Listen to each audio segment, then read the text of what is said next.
What is capacity testing?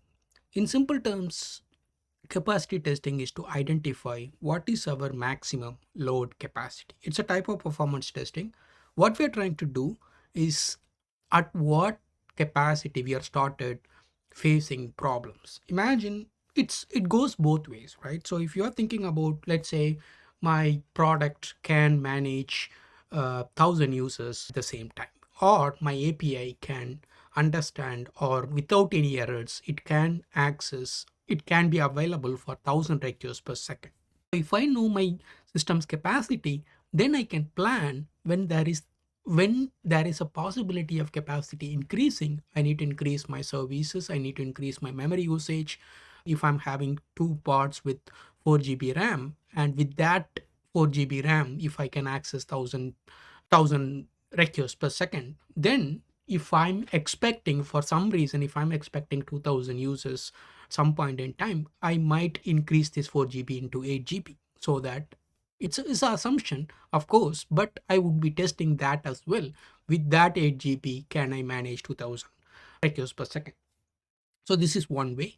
And another way of how we using capacity testing is, if I identify my 4 GB RAM, my service is accessing 1,000 users per second from the front end or from the gateway, from the API gateway, what I would do, I would start throttling.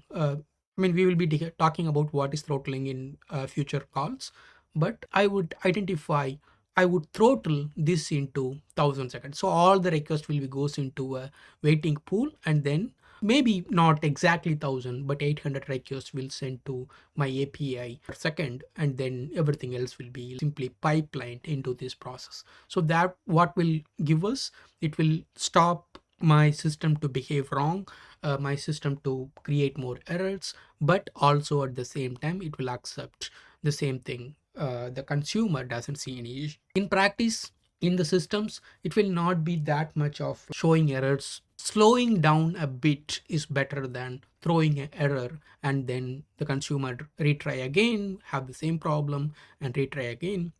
At some point in time they stop. But if you slow it down and show a right loading message or processing message for the consumer, then they will be still understand this is very traffic heavy time, so we don't need to do that. So where they will be cautiously create this information. So using this information, to identify this information, we do capacity test. So how do we do? We usually grow that by threshold. We call it as a threshold. What I said is 2,000 users per second is a threshold. We identify the threshold by increasing the capacity by some number of x. If my system is currently processing 500 users per second, how do I identify my throttle threshold? Is by increasing by 100, 1/5. 500 requests, then 600, 700, 800. At some point in time, 1,000 or 2,000, maybe 20,000. At some point in time, you will start seeing more errors. And obviously, as we discussed in other discussions, we will be increasing our system vertically or horizontally scale our system to accept the more number of requests. But it's not necessary. If your maximum possible thing is 10,000 users per second, then you don't have to make your system ready for 500,000 requests per second. All you have to do is identify your bottleneck, identify your threshold when this issue happens, and then eventually do some workarounds around this. Either you vertically scale or horizontally scale. That is one solution. Another one is throttle your request so that this error will not become a consumer error. So that's all matters, right? So consumer shouldn't see any errors. The consumer can see some loading screens, but also that shouldn't be too much. With the AI situations, you might see that time to time ChatGPT will tell you, oh, we have a bottleneck or we have a problem. That's what causes you errors out.